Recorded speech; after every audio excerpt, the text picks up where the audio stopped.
Good evening and welcome to Afrik Express. Today we are going to Congo, Kinshasa, where there is a civil war going on in that country. As a result of this civil war, there has been a lot of rape of women and young women going on. And we have two women who has been working tirelessly with us today to help those women that are being raped in that country as a result of this war. With me today on the show are Mama Jean Kasango, the founder of Shalhoub Foundation. Welcome to Afrik Express. Thank you for welcoming us. Also, we have Muriel Tushimina, who is also the vice president of Shalhoub Foundation.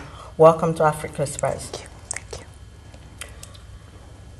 You guys work with Shalhoub Foundation. What exactly does Shalhoub Foundation do?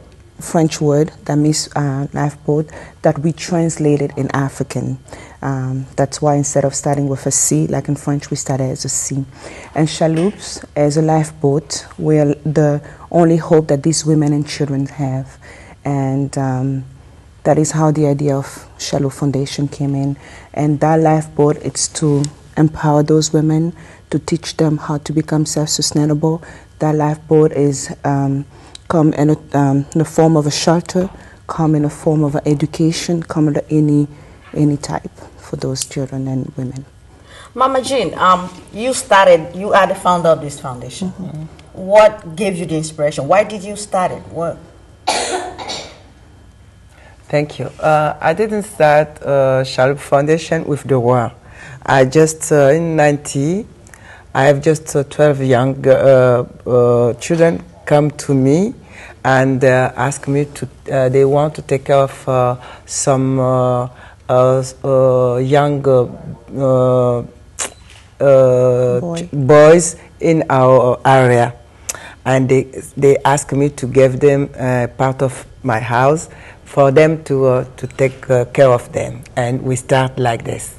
And in 2000, with the war, not only those neighborhood children, now they become the war displaced, some orphans, some women come to me to seek the shelter, food, or clothes, and each kind of help.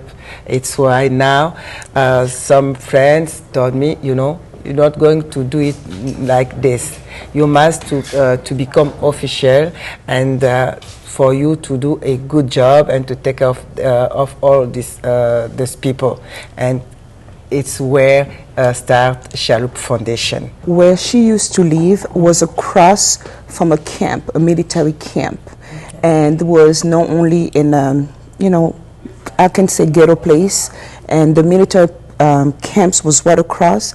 So those people that came to her, their goal was to prevent those children to get lost, to become one day recruited as a child soldiers. So that was the main goal. Those people came to her, and she was the only house closest, and she had a big house, and they asked her if they can come and shelter those women and give them some training and educate them, but it was mainly in a spiritual format. So her house was close to the camp, and yes, people, women and children that didn't have anywhere to go, they basically came to her for shelter, yes, and she took them in. How many of them? I can't count from 90 until now.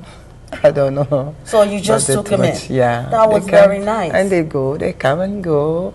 I have many of them is now the big men. I have a lawyer, I have doctors, I have ministers, they have kids, I have a teacher, I have a professor from my house. Yeah, all of it's why my name changed. I become Mama Jeanne because all of them call me Mama Jeanne. Yeah, everywhere I go, everyone call me Mama Jeanne. But so in between this work, this is where you found the women that are being raped, and you decided to do further work in that area. Yeah. Now you guys are in Boston. You are helping some of these women, those of them that migrated here. You're helping them with various type of services. What are those services? Those services actually, what we do, we work with some agencies. There's one that I can just name, GVS, that kind of offer help to our members to have training in business.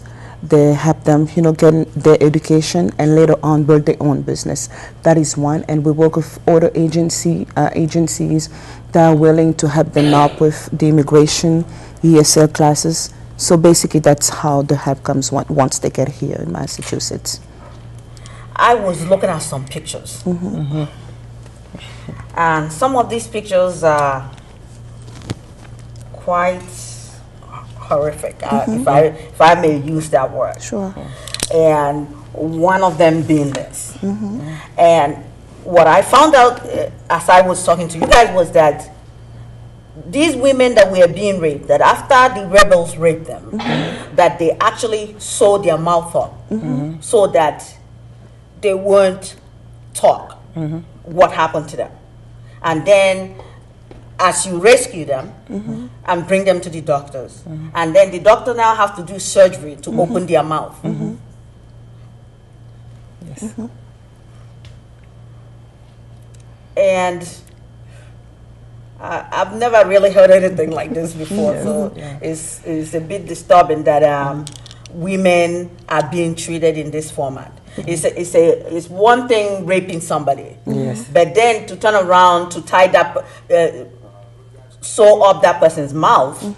What do they use to sew their mouth? They use rope or? They use razor, they use knives, they use everything they can use for them to cut everything. What I want to tell you is, you know, the rape in Congo, I think is not a sexual problem, you know. The rape in Congo is for the power. Because the rape start from a 10-month-old baby to 85-old grandma. So would we call this ethnic cleansing or women cleansing? Because I'm not sure which one it is at this point. We still ourselves to look which name they're going to give to this kind of rape. Yeah, femicide. Because in our part we call it femicide.